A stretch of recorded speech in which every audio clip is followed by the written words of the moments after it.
permanent, kind of revisions are coming. Like first revision came in 1994, and then 2000, and then 2008, and now the latest standard is 2015 standard for that. But with the modern standards or the modern things for the catering of that, we are talking about those kind of things where we are having the standards for sustainability, ESG, cybersecurity, AI, and smart cities as well. So this is, you can say, the background of the standards itself.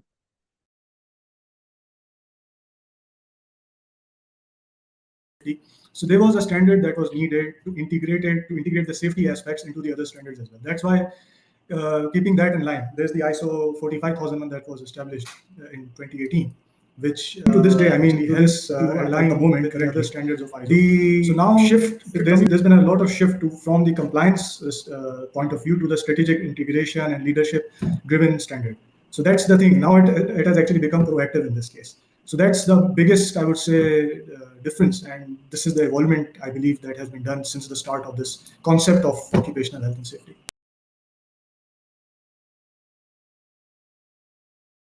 Standards like ISO 22000, HACCP are the food safety standards which provide proactive approach to deal with the food safety hazards, including the microorganisms, bacteria, metal pieces, or glass pieces in our food.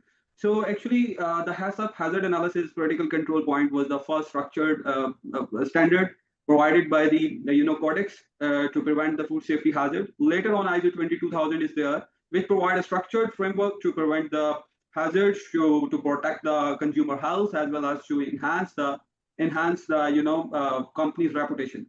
With this, we can say that with having food safety standards, we can increase the food safety performances of the organizations, and there will be the much better market reputation and the legal compliance by the organization in the market, because standards concern on controlling the hazards, which ensures the food safety, and it works proactively instead of reactively. So this is all about how standards helps the organization regarding the implementation and continual improvement of the system for the food safety. Leadership, customer focus, engagement of people, process approach, improvement of the processes, evidence-based decision making, relationship management with the suppliers and all other stakeholders, and lastly, but not the least one, is the risk-based thinkings. So these are the crucial main areas where the ISO 9000 is focused on, and majority of the standard which are there are based on the elements from these 8-9 points which I just mentioned here. If I believe the next version that is coming, I mean, I know for ISO 9001 it's coming next year, and the emphasis is on ESG sustainability.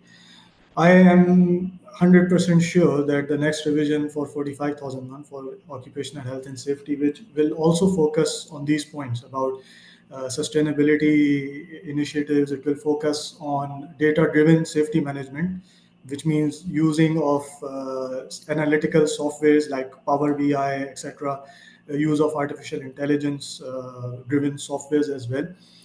And what I believe, there are two more important points, because given my experience in conducting different audits and providing consultancy for different organizations here in the kingdom, another important point is the focus on or we can say directly addressing a very important point, which is psychological well-being of the workers. But to focus entirely on the psychological, on the mental health issues of the workers is very important, given the climate of the Kingdom of Saudi Arabia as well, which also brings to another important point that I believe will be added, is that a couple of days ago I looked at a standard which was ISO 14090, which is adaptations to climate change.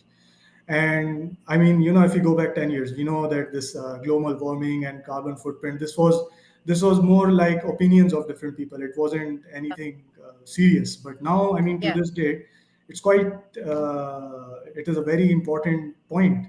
And I believe that this ISO 14090 may be integrated into the next revision of ISO 45000. If an organization has implemented the system, then how you will ensure they have implemented a great system and there will be no risk for the consumer if they eat food from a particular organization or particular, food restaurants or something like that. So here auditing plays a crucial role to see whether they have implemented all the aspects of the food safety system. So training develops foundation for the food safety management system. So let's say if you have trained people, they will implement the system in a very well way as compared to the untrained people. So competency matters a lot. Meridian quality management as a one sport which is providing a comprehensive solution for all the food safety management system problems. We are starting from the system implementation. We can start from making the documentation and implementing all the requirements of the standard to protect a safe food environment in your organization. Most of the time, they are having their own catering systems. So they don't go for the certification of ISO or something like that. So for those companies, we are providing the hygiene audits. We are having some ISO 22,000 audits with the major companies of Saudi Arabia, and we are providing the certification audits as well to check whether they have implemented a great system for the food safety. And here in the kingdom, outside of the kingdom, in other Gulf sector, we are participating at our end to ensure the organizations are producing safe food and they are protecting the consumer health. Again, as I mentioned before, that the ISO 9000 standard has to be revised ideally after every 5 years, but sometimes it takes more years to complete and issue. The new standard is coming in 2026, and all the recent what will be the changes are slowly and gradually coming on, and we are searching on those things and as well. Very soon we will be starting some training programs on that as well. So what ISO 9000 is doing, that they are basically incorporating all the modern tools like sustainability and AI and cybersecurity kind of things into the new standard, which will be part of the ISO 9000 standard as well, which I feel is a major change. I consider it as a major change, and the companies who are already ISO 9000 certified, they definitely have to do something extra.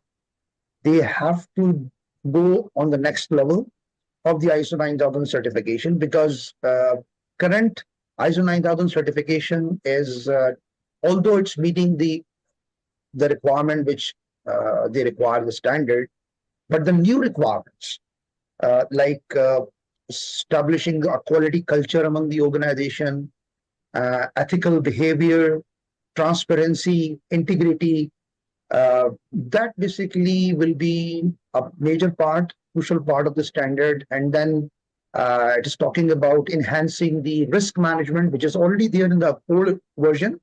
But now the risk management they are enhancing the requirement also.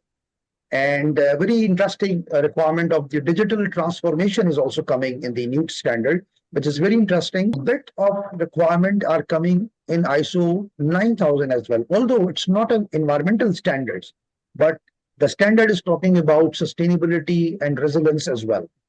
So sustainability itself is a very big subject. I cannot talk about the whole subject here. But when we talk about sustainability, it's about the sustainability organization as well with respect to the quality. That definitely we need to talk about the resilience and something about the environmental also, and some social impacts. So, and more harmonized structure has been taken in the new version, as they were already did in since the year 2000. The structure, if you see the ISO standards of like basic standard, if you talk about 9,000, 14,000, 45,000, even 22,000, the structure they already made, many clauses are quite similar. So if any company want to have an IMS, the integrated management system, it becomes more easy for them.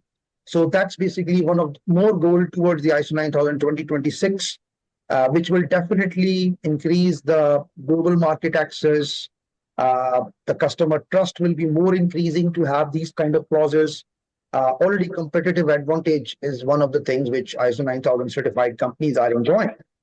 But if you talk about efficiency and standardization, it will definitely be that. and it will be more data driven, and employee engagement they're talking about. So these are the things which I'm feeling that the new standard 2026 will definitely be talked about.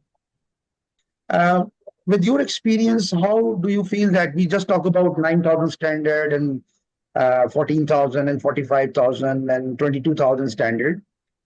With the other standard, if we talk about like safety standards, especially in your area, how do you feel that those standards had played important role in establishing a quality and safety culture among the organizations? So, how do you rate those standards with the names maybe?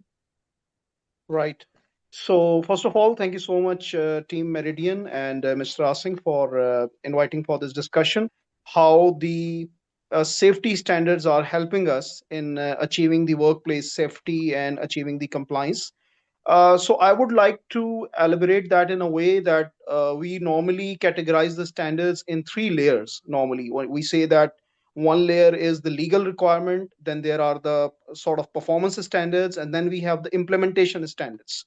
So when we talk about mostly the ISO standards, they are under the category of the legal and the performance standards or the benchmark standards, where they are guiding us what to do. So actually, they are giving us the clarity in the requirements.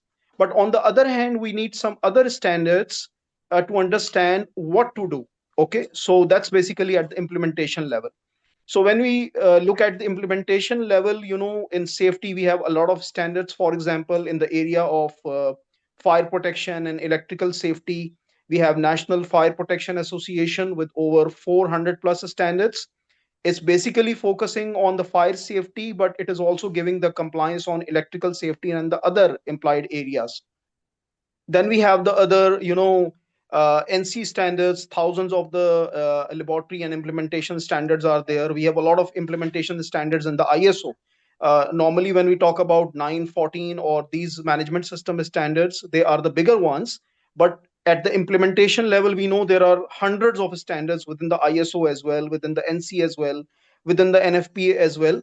So, when we say that we are complying to the management system, the thing we need to understand is that the management systems are there to give us the clarity.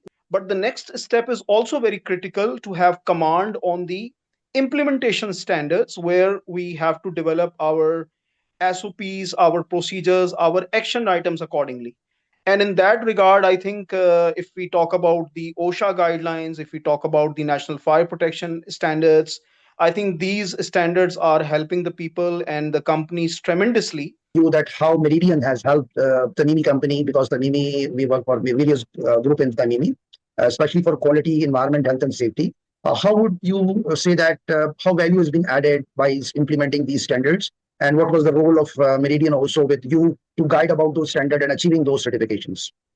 Sir, we are having your third-party auditors as well. This is one of the requirement in Aramco, NEOM, or in this Kidia projects. All the projects with having the maturity of 15%, 60%, the third-party auditor should come and validate us. So in this manner, we get more improvement through this one and our inspections. And then they require the third-party inspections as well, in quality especially. And then different domain like civil, electrical, mechanical, all the WIR, MIR, they witness this thing. These inspections should be done within the capacity of third-party inspector. Meridian guide us to introduce barcoding system and identify real-time inventory. All our inspections done by the CI camera with the help of this one, in which we feed the data about what is the standard our unit have, all the AC unit, whatever the identify window or whatever the elements they identify, and then our team need to go and check, and then it is generated all the report, all the WIR, MIR on the one time, and then it will be helpful for to get the payment as well for this. So we will submit this thing. So this is one of the approach we adopt this one. Means that your AI cameras are also taking care of the safety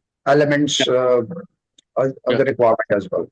Yeah. Okay, so Sat, I would like to listen from you that when we talk about standards, so how you worked in Pakistan also, you worked in US as well. So how do you feel that the standards are implementing in US, and what are the importance of those standards right now, and how the US is taking it so seriously, those standards, either it's quality or environment, majorly quality standards? You can just give a light on it.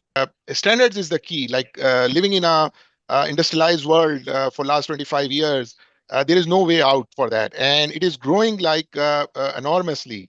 ISO was established in quality. Then there are standards for each industries. It's everywhere. The compliance and all that is not only mandatory, but the business need. So there is no way out of it. So and it is growing. They are the key to get certified, to get the training, to do auditing. This is the key for a career growth, for company success. There is no way out of it. You cannot say that, oh, I don't go by that and get business done or get job or develop a career growth. So how do you feel that the consultant role in implementing the standards, and what are their responsibilities in implementing those standards, and what are their key roles, and how they can effectively take the company to the next level while providing the appropriate consultancy services? So being an experienced consultant, what do you feel about the consultant role in it? Okay, good evening, everyone. Thank you, Team Meridian and Asim. Consultants, well, they are instrumental very strongly and effectively. Actually, they get involved in a long host of interaction or interactive points.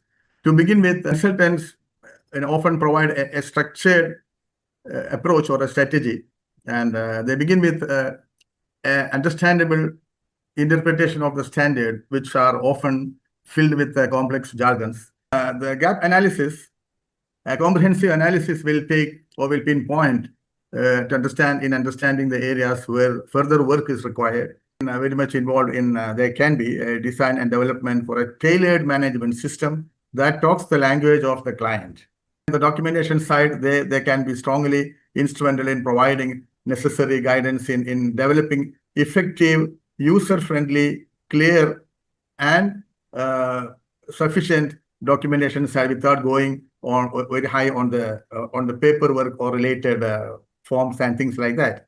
Another strong area is the resource efficiency, where the consultants can leave the client to focus on their core business areas while shouldering the responsibilities and getting the message sent across the table to all processes that are within the scope of any system they are working on.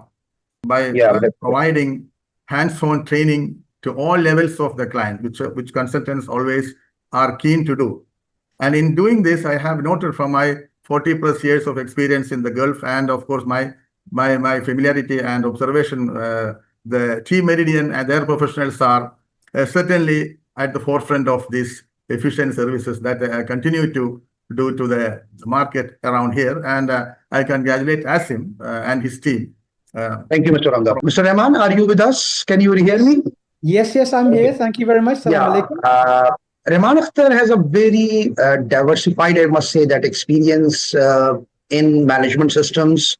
He has a very good experience of more than 25 years in Saudi Aramco. He started with an IT consultant and then transformed into a management trainer and consultant. You can see the role of a soft skills things in implementing any kind of standard or a system. How important is it, since you have a background of the soft skills? I will try to keep it short and succinct. First of all, salam alaikum, everybody. Really happy to be amongst such illustrious group of people. As Asim Bhai has very kindly said, I'm a corporate trainer, and my specialization is soft skills, which includes things like speaking with impact, presentation skills, etc. When it comes to ISO standards, I'm definitely not the smartest guy in this room. But what I did was, when I knew that I was going to attend this session, I thought, let me educate myself. I have a growth mindset. Now, so what I looked at is the purpose of ISO, and I tried to look at the structure and the function and the certification. I'd like to explain that the purpose of ISO is to set uniform standards for products and processes globally to facilitate two things: trade and support innovation. So I educated myself on the purpose of ISO. The structure, which I was surprised at, is actually a non-government organization with members from national standards bodies in over 160 countries. Again, which surprised me a little bit. Now, ISO standards are developed through consensus based.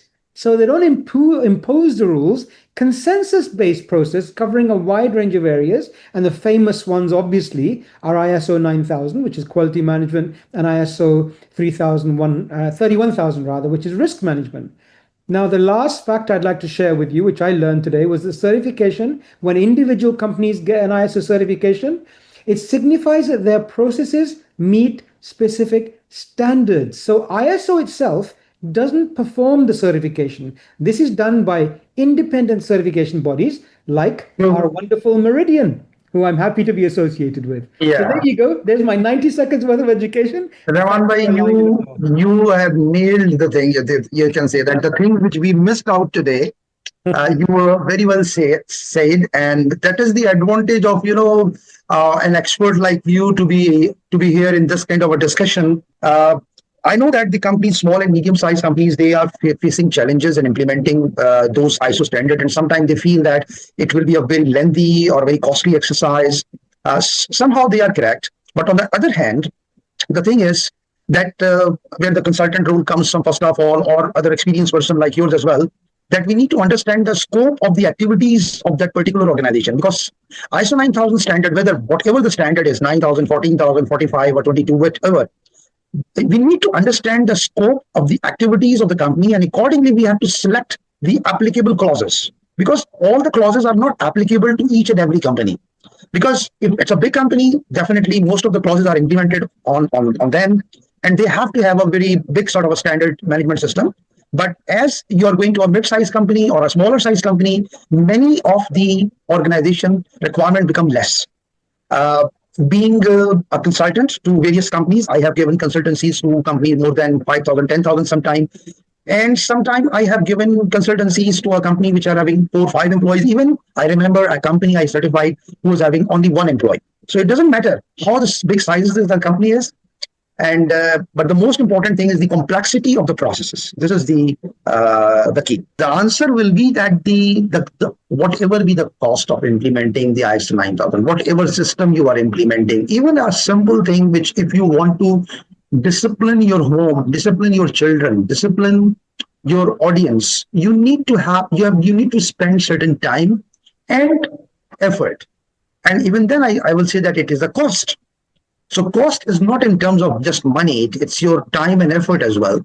So definitely whenever you are going for the implementing those standards, you have to spend these things. In addition to that, sometimes you require some additional resources. This all depends on how smartly you are implementing and effectively utilizing your resources to reduce those costs as well. And it is one of the elements of implementing those standards actually. If you are considering implementing of the ISO standard just that it will be a costly exercise, no. We need to understand that it will save you after that. So you have to consider that as an investment as well in the beginning. Change management is a very crucial element in implementing any of the ISO standards, whether it's 9000, 14, 45, 27, 29, so many things. How do you feel and how a change management can help organization in implementing any of the standards? Yeah, thank you so much. I was partially listening, sneaking into this session as well, and I think amazing session. And thank you so much for inviting me in. Like, I think in the presence of all the ISO leaders and who have spoken from all over the world, it was very, very impressive to really see their experience. I am ISO certified myself, but when we talk about standards, I think, and initially early on myself as well, and I've seen now, like for years and years, the standardized organization when we launch change and all. And standard does not mean the processes or the documents or going through the policies and procedures, right? It means culture change. It means behavioral change. It means change. The people want to adjust to a new way of doing things under a very streamlined and standardized process, right? So I think it's a very umbrella terminology which we use for standards, but if you like peel the layers of the onion, there are several layers, right? First of all, you have to really transform how the organization structure is structured. So when you launch a new standard, you are trying to be streamlined, but you're also trying to be very effective.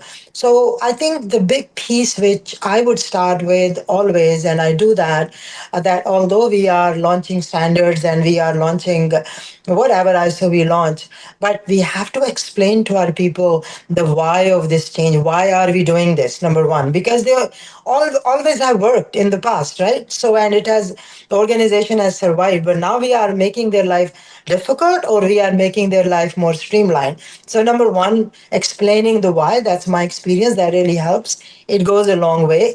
The other big piece is how are we going to get there? Because ISO is a very, it sounds like getting standardized is a very cumbersome process if you're not very efficient, if you're not very streamlined. So you really need to know, tell people how are we going to get there. So from A to Z, you are taking people, it should be crystal clear. It should be very, very clear roadmap. And the last piece is communicating it. Communicate times three. Let people know what are the benefits. Why are we doing this? After we are standardized, what are the advantages? Because people want to see and hear those things. And you become the lead. Either you are a leader running your own business or you are in a corporate. You have to always communicate, over communicate. We are the strategic partner, Meridian and her company. So we are basically launching some training on change management, and very soon you will get those information also, which is a part of the new standard also. Again, thank you, Naila. Thanks for joining. And that's ISO certified training as well. So thank you. Whoever will win this contest will get a surprise prize of one training of Six Sigma Green Belt from Meridian Quality, free of cost. The first question: what is celebrated on October 14 every year?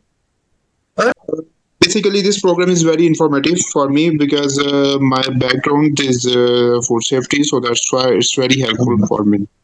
First time like attended something like that, and coming from a different environment, I'm not in GCC, but still I think what you are doing and your team is amazing.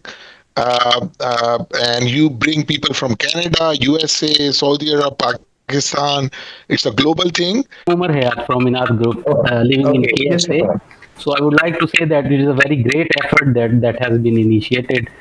And not only the people who are related to standards or doing implementation or explanation or some sort of things, I think everyone should have at least attend these such sessions to get the awareness of the things that how these standards are. So they should develop their basic understanding with the standards, that how they are working and how they are making things easy and practical and as for in every aspect of our life, basically, they are working. Standards actually shape the world around us. So that brings us to the end of today's session. Huge thank you to all of our speakers and participants for joining us today. We truly appreciate your time and engagement. It's been a pleasure hosting you all.